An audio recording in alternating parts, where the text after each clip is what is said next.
Les gars, victoire de la Corée du Sud 2-1 face à la République tchèque. Et Pavel Nedved a de quoi être choqué. La République tchèque a ouvert le score. Il menait 1-0. Quelques minutes après, la Corée du Sud égalise un partout. 79e minute, la République tchèque qui met le but du 2-1. Mais hors jeu. 80e minute, la Corée qui met le 2-1 et qui fait taire le stade. Les gars, je vous dis la vérité, j'ai pas vu le match. 4h du mat. Je commence le travail à 6h du match. Je fais comment? J'ai regardé le résumé et franchement, la Corée du Sud, bon déjà, au niveau des stades, vous voyez qu'ils ont dominé. Mais surtout dans le jeu, les gars, ça combine très bien. Il y a du mouvement.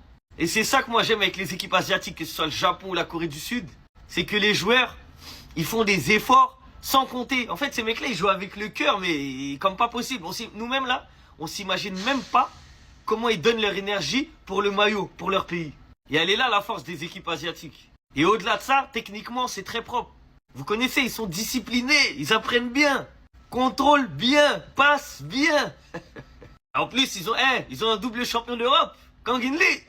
Donc comment ne pas bien jouer au foot quand dans ton équipe t'as un Parisien? Et puis il y a une donnée importante, c'est la Corée du Sud. À chaque fois, leur match d'ouverture, ils le gagnent. 2022, ils ont gagné, 2018, ils ont gagné. Ils rentrent très bien dans la compétition. Du coup, dans le groupe A, la première journée est terminée.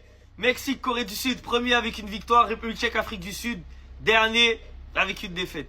Et en vrai de vrai, hein, là, c'est la logique, elle a été respectée. J'avais fait mes prédictions, j'avais dit que Mexique finirait premier, Corée du Sud deuxième du groupe. Je pense que ça va continuer comme ça. En tout cas, les matchs à 4h, là, faut arrêter. Je suis fatigué déjà, je suis déjà fatigué. S'il y a un joueur de la Corée à retenir de ce match, les gars, c'est Lee. Lee, pour moi, homme du match. Par contre, Lee, encore une fois, catastrophique. Catastrophique. Quand tu sais que sur le banc, t'as Lee qui est en forme, t'as Lee qui est vraiment dans une forme exceptionnelle, pourquoi tu le fais pas jouer? Moi, je pense vraiment que ce coach, il a un problème avec Lee. Il le fait jamais jouer, il a un problème contre lui. Dès que j'ai vu la compo, j'ai vu Lee titulaire, j'ai compris directement, les gars, à un moment donné, faut le dire. Après, voilà, globalement, la Corée a fait un très bon match. Très beau match, il y a rien à dire là-dessus. Par contre, il y a des moments quand j'ai vu le côté gauche de la Corée avec les 3 lits, ça m'a donné envie de dormir. Non, mais je vous le dis, les gars.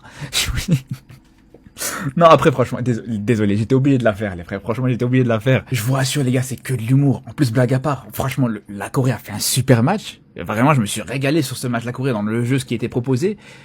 Mais si vraiment, il y a un Coréen, par contre, qui a mal pris cette vidéo, qui a mal pris ces petites blagues, je tiens à le dire. Smahli. On est déjà sur un banger. Le but de Hong, crochet, va là-bas, l'homme. Ouah, les Coréens. Les Coréens.